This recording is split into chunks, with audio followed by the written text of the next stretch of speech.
La fondation de l'Institut de cardiologie d'Abidjan a initié un gala de bienfaisance, un rendez-vous pour mobiliser des fonds en vue de la prise en charge des enfants atteints de cardiopathie congénitale.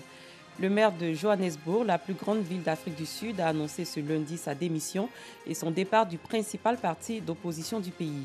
Il reproche à l'Alliance démocratique son approche de la question raciale, toujours très controversée. Bonsoir, merci de suivre le 19h. La cardiopathie congénitale est une maladie due à la malformation du cœur avant la naissance. Pour mobiliser des fonds en vue de venir en aide aux enfants souffrant de cette pathologie, l'Institut de cardiologie d'Abidjan a tenu un gala de bienfaisance aux deux plateaux en présence de plusieurs personnalités. Dénommée la Nuit du cœur, cette rencontre est à sa 12e édition. Nous Sangaré, Clément Boukou. C'est l'une des maladies du cœur les plus fréquentes chez les bébés. La cardiopathie congénitale est une malformation du cœur qui se développe avant la naissance. En Côte d'Ivoire, sur 300 000 naissances annuelles, 2 700 bébés sont atteints de cardiopathie congénitale, soit 38% du taux de prévalence. Et sa prise en charge pose d'énormes difficultés, tant au niveau du coût du traitement que du plateau technique. C'est un traitement assez coûteux. Il y a des atteintes qui sont bénignes qu'on peut traiter avec des médicaments. Par contre, il y a d'autres qui nécessitent une intervention chirurgicale immédiate qui est assez coûteuse.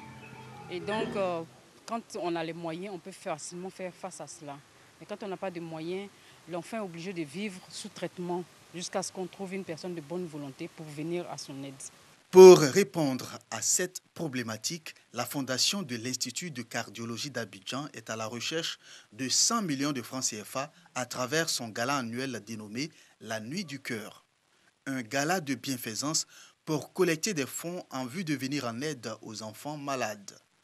Daouda Koulibaly, responsable d'une institution bancaire et parrain de la soirée, a au nom de son entreprise offert la somme de 12 millions de francs CFA comme contribution pour sauver des vies. Les maladies cardiovasculaires sont aujourd'hui la première cause de mortalité dans le monde. Donc il est important que nous puissions, chacun à notre niveau, apporter notre pierre à l'édifice. La Nuit du cœur est une initiative de la fondation de l'Institut de cardiologie d'Abidjan. Initiée en 2007, elle a pour but de soutenir et promouvoir les actions de l'Institut de cardiologie d'Abidjan dans les domaines de la prévention des maladies du cœur et des vaisseaux, mais aussi de l'équipement de l'Institut de cardiologie d'Abidjan. À Grand Bérébi, ville de l'ouest de la Côte d'Ivoire, les communautés villageoises ont décidé d'enterrer la hache de guerre. Elles étaient entrées en conflit à la suite du décès accidentel d'un autochtone en juillet dernier. Aujourd'hui, grâce aux efforts de médiation du Premier ministre, les Kroumen ont accepté le pardon et le retour des Baoulés dans leurs plantations. La cérémonie de réconciliation s'est déroulée dans le village de Roc, dans le département de San Pedro. Sam Kono. La coula offerte aux visiteurs, marque d'hospitalité en pays Kroumen, des salutations, des accolades pour marquer les retrouvailles entre les populations autochtones et allochtones du village de Roc, dans la sous-préfecture de Grand Bérébi. Surtout, le retour de la paix après 3 mois de dissension entre elles, à la suite du décès accidentel d'un autochtone. Aujourd'hui, grâce à la médiation du Premier ministre Amadou Gon Coulibaly, la paix est revenue. La communauté kroumen accepte le retour de ces autres baoulés dans leur plantation. Ce sont nos frères. Ce sont nos frères. Ce qui est arrivé, c'est un accident. Ce n'est pas pour cela qu'on va les faire partir totalement. Sinon, ce que nous avons dit, ça vient du fond de notre cœur. On les a acceptés. Il faut qu'on l'essentiel qui viennent, on va rester au village et puis faire ce qu'on peut faire. On est quitté à Boaké pour venir s'installer. C'est des parents kroumen. On n'est pas venu pour la guerre, mais on est venu pour le développement. Donc, ce qui vient de se passer, on ne peut pas se fâcher. On a accepté, on leur demande tous pardon, que la cohésion puisse vraiment revenir, pour qu'on puisse vraiment développer le village Roc. Pendant plus de 3 mois, la circoncision était perturbée par cette crise.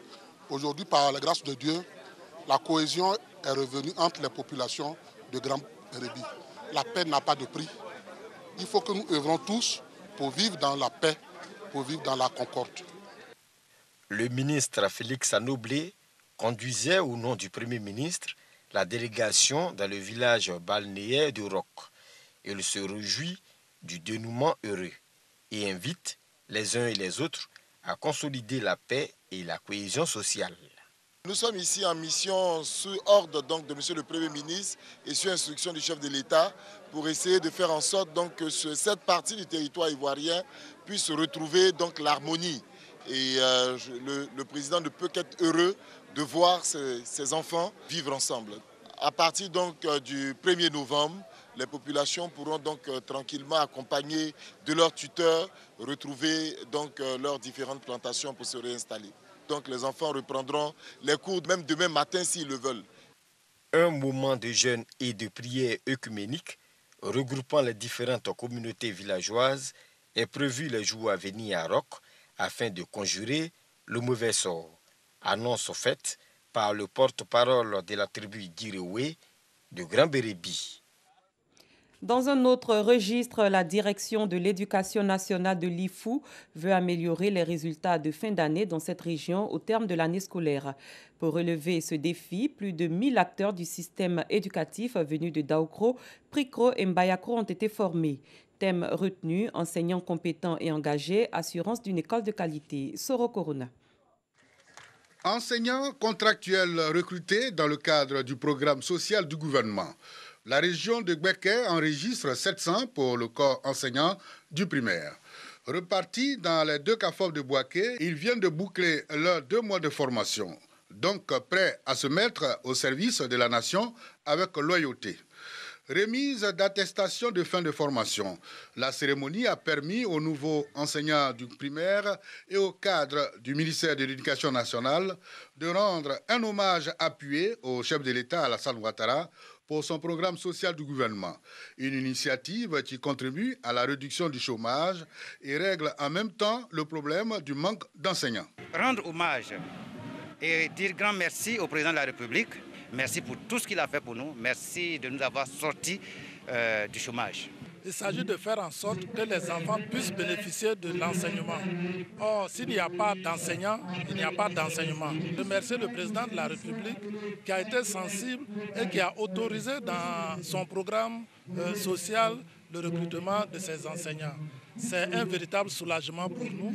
Autorités du système éducatif et élus locaux, tous ont prodigué de sages conseils. Pensez que votre formation doit continuer dans vos inspections d'enseignement primaire, dans vos secteurs pédagogiques, dans vos écoles et surtout avec les anciens collègues que vous allez trouver sur le terrain.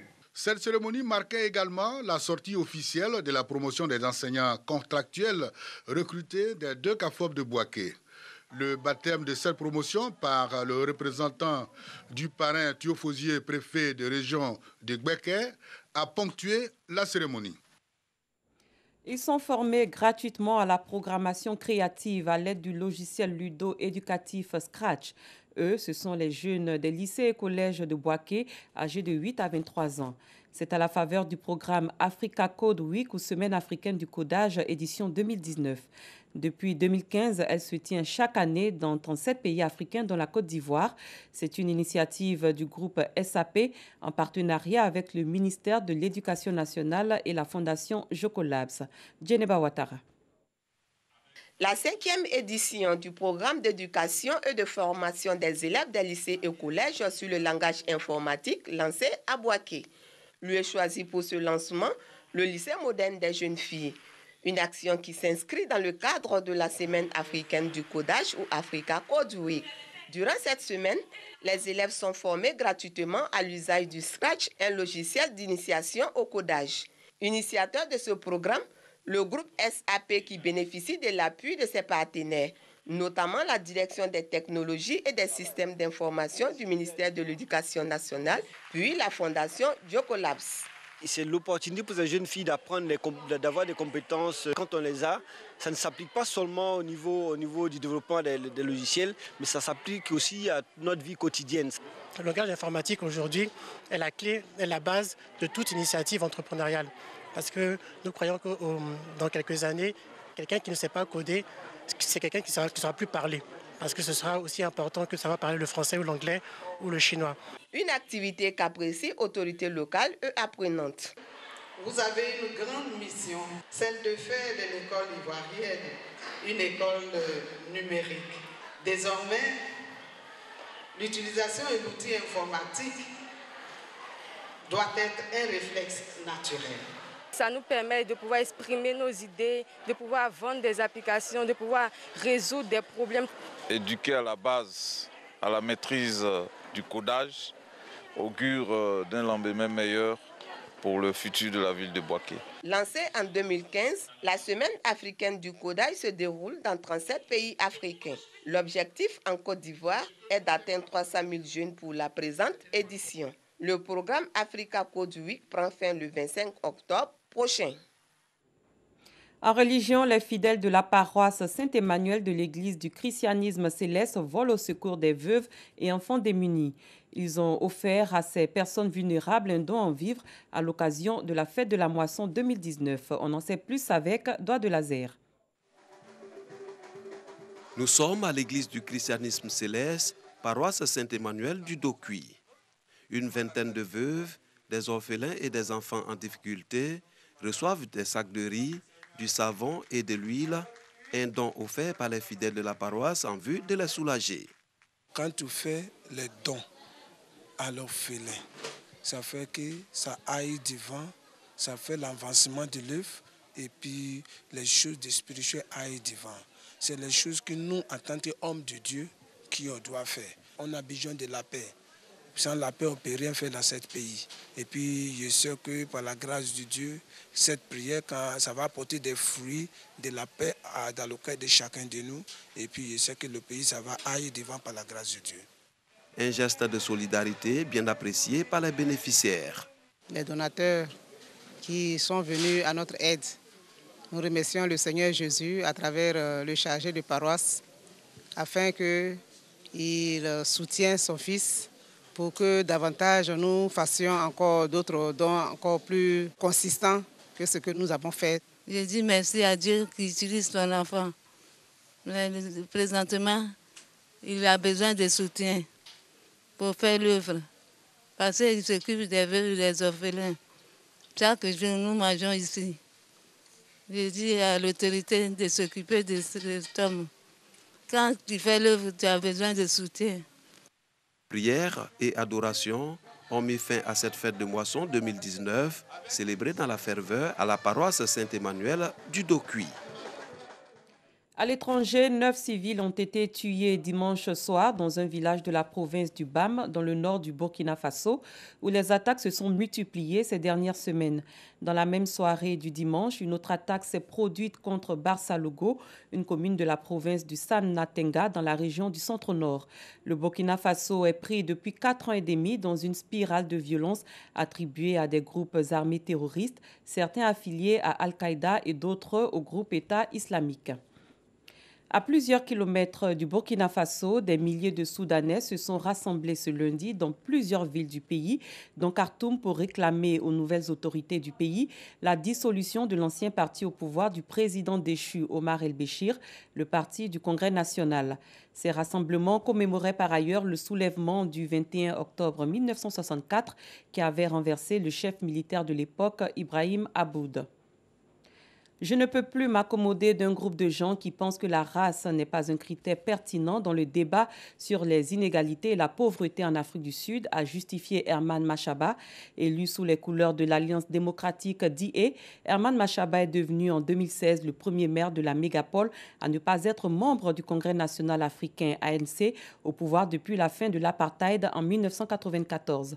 Cet homme d'affaires, aujourd'hui âgé de 60 ans, était jusque-là une des figures de proue noire de la DA, longtemps considéré comme un parti de la minorité blanche du pays.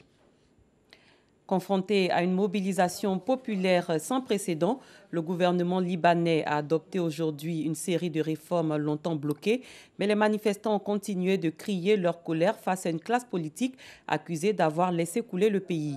À l'issue d'un conseil des ministres extraordinaire, le Premier ministre Rafik Hariri a annoncé l'adoption par la coalition gouvernementale qu'il dirige de mesures essentielles et nécessaires. Il a notamment promis un budget 2020 sans impôts supplémentaires pour la population, une baisse de 50% des salaires du président, des ex-présidents, des ministres et des députés, ainsi que de nouvelles taxes sur les banques. Fin de ce 19h. Merci de l'avoir suivi. Très bonne soirée. Je vous retrouve demain.